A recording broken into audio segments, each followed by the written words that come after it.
everyone, this is Dr. Leslie Blevins with Enilda Clinic at enildaclinic.com, and today we are going to talk about the new sex ed requirements in Washington State. I'm really excited about this video.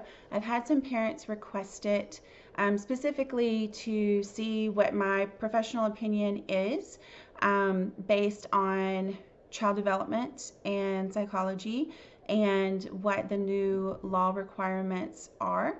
And so I've been doing some research for a while now. What I would say is that there's a lot of information, so I'm not going to be able to give a full opinion today. What I'm going to do is break it down into a series of videos. And this first video is going to focus on the requirements for kindergarten through third grade. And so let's get started. The big new change here is that there were no sex ed requirements for K through 3 before, and now there is a requirement, and that requirement is that there is social emotional instruction happening, social emotional learning. And so I've been looking through the standards, so the standards, benchmarks, and indicators that the state has put in place. So basically that's like saying these are the goals that your child would be able to meet, but it's not saying that those are specific activities that your teacher of your child has to do, right? Like the schools and the districts will be able to choose various different activities in order to meet these standards and benchmarks. And so just looking at the standards and benchmarks, I have to say I'm really impressed. Right off the top of my head, what I want to say is that there's really nothing about sex in these. It's all about developing self-confidence, self-esteem, emotion awareness, which is so key to just the foundation of interactions in our society. Because humans are social beings, we have to be able to understand ourselves so that we can self-advocate effectively, so that we can develop empathy for another person. So social emotional health is foundational for any type of healthy relationship, whether it's a parent-child relationship, a sibling relationship, a friendship, and as children get older, having romantic relationships. And it's something that I know in the mental health world, we've been saying for such a long time, we should be explicitly teaching these skills. Because I was a teacher before, for those of you who don't know, and I was a special education teacher. I taught in an inclusion classroom, which means that the students that I taught were integrated within the general education curriculum and among general education classes. So I was like the extra teacher in the room, providing the accommodations and modifications to the curriculum for those children who were in special education. And what I would say is that the children that I served, but also the children in gen ed, they get in trouble so much. I taught in middle school. So of that age where the hormones really start to flare, they get in trouble so much for not having social emotional skills. And developmentally, what we know is that until about 3rd to 5th grade, somewhere in there, children care more about what their parents think and what their teachers think. That's really where you can teach a child the most as far as values go and how to treat other people. And then very slowly, as they're entering into the older elementary age and into middle school, they're going to start caring more and more about what their peers think. And so your influence just starts to dwindle down. And so for this legislation to really emphasize that adults who, you know, the vast majority of our teachers and parents are going to have well-developed, at least better than the children, social emotional skills so that they can teach those to the kids and help the children to develop reasoning skills in that domain. I feel like it's going to be a good thing. I know we all went through middle school, and there are those moments where you learn things in middle school that nobody talked to you about, or you had the mean kids and the bullying that happened. And I can tell you, just having been in middle school as a kid and having been a middle school teacher, that it almost feels like it's a standard part of middle school. And having a curriculum where that is addressed before kids get to that developmental stage, and teaching children how to respect themselves and how to have boundaries for themselves that maintains their sense of self-esteem and maintains the integrity of their body, so that they feel comfortable and they've practiced saying no. And it doesn't mean that that other person's not their friend now. It just means that maybe they don't feel like having a hug, or maybe they don't feel like roughhousing right then, or something like that. And it's okay. Everybody gets it. The friend gets it, right? Because they are also learning those same skills, and everybody can agree to play something different, or whatever it might be. I think learning those skills early on actually sets the stage for these children as they're getting older, and it does become more developmentally appropriate for more intimate relationships, that then they have those fundamentals of knowing how to communicate with each other with respect in all kinds of relationships, friendships and romantic relationships. And so I am so actually proud of that part of the legislation. Again, this video is just addressing the K through 3. I haven't had an opportunity to look through everything. There's actually quite a bit of information out there. I have not seen anything in here that actually addresses sex at all. So I know that with the parents that I've spoken to who really wanted me to talk about this, they were pretty concerned about that part of the curriculum. And I'm not reviewing curriculums per se, and that would be the actual learning content. I'm not reviewing that, but what I can say is that everything I have found from the state website looking at the legislation passed is that talking about physical actions, body parts, whatnot like that, none of that's actually written into law for K through 3.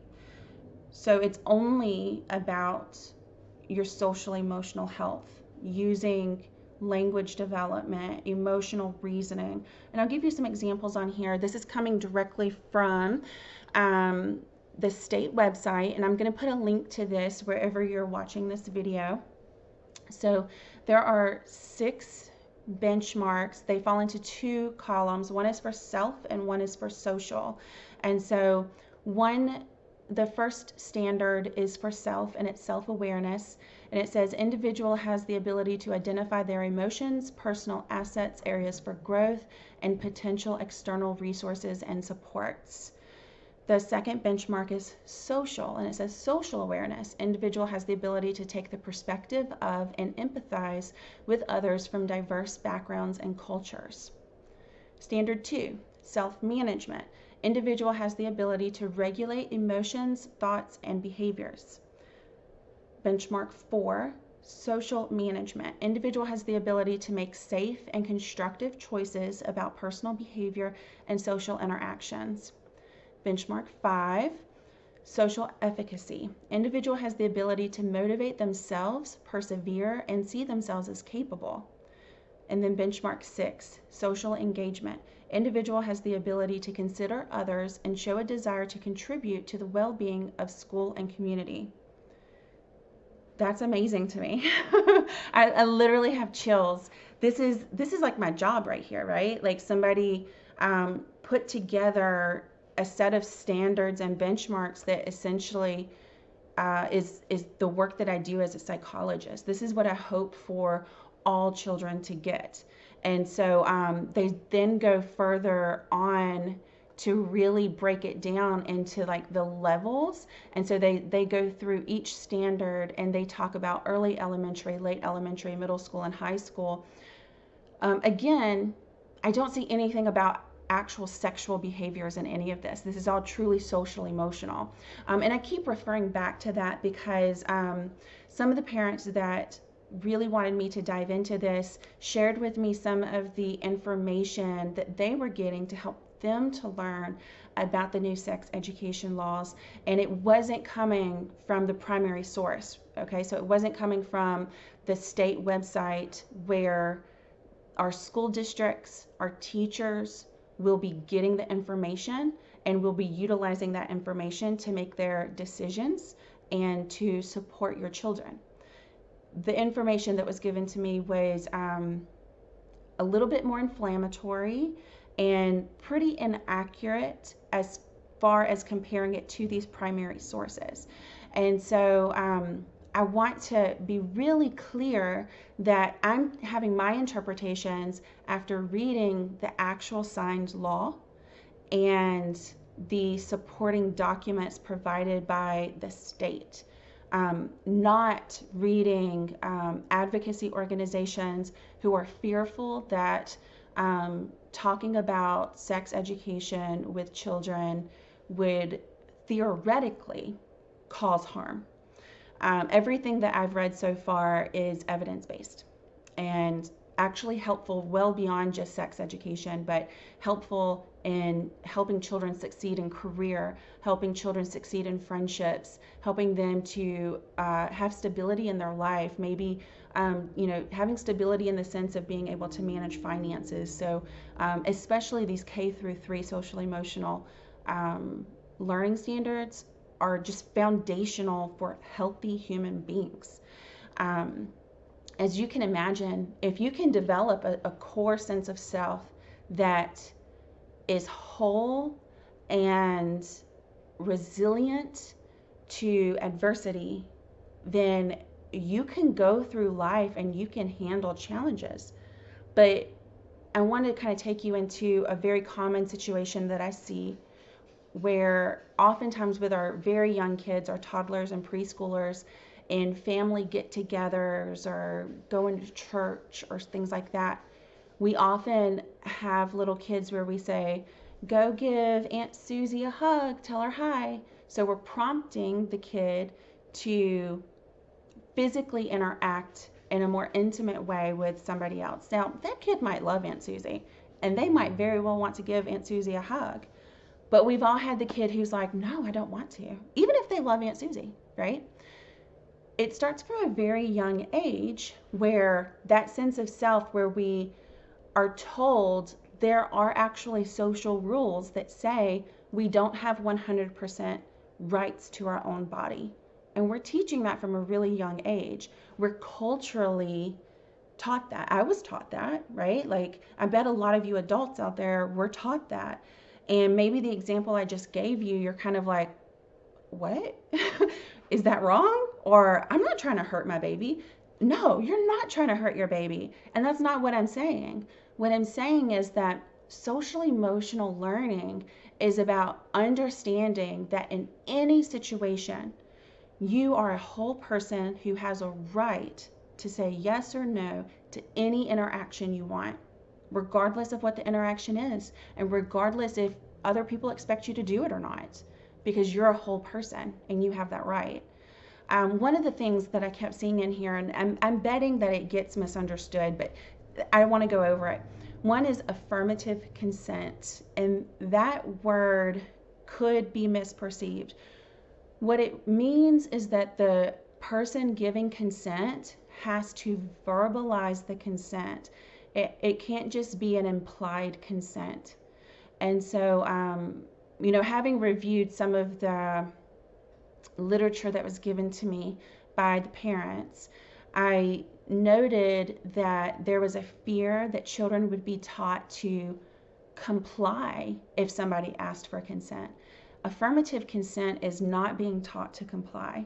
It's being taught to say yes whenever you voluntarily want to say yes, or to say no. And it's also teaching the person who's requesting consent that they have to actually receive a yes, however it's given, if it's verbalized, if it's written, if it's signed, whatever it might be. But they can't just hear nothing, right? They can't just have a blank look from that person and think, well, they didn't say no, and that's consent. That's not consent. That's not affirmative consent.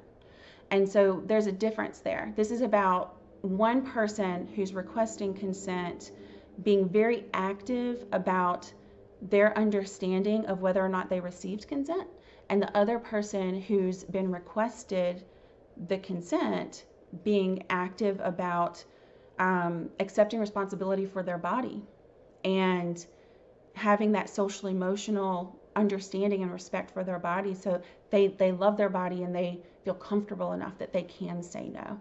And so many people are in our culture, marginalized groups in our culture, historically have not felt comfortable saying no. And so that kind of gets me into the next point, that this type of education, to my mind, will do wonders with decreasing the potential harm to children, especially as they're aging and they're getting into the ages where they're more and more likely to come into harm. You know, well, I don't know. I'm going to go into my next point.